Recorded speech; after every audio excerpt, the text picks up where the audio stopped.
أعوذ بالله من الشيطان الرجيم.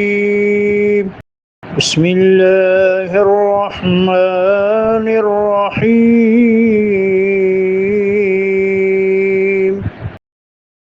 إذ يريكهم الله في منامك قليلا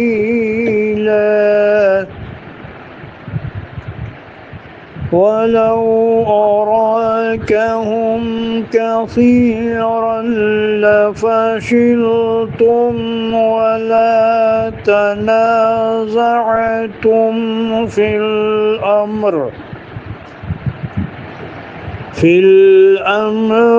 ولكن الله سلم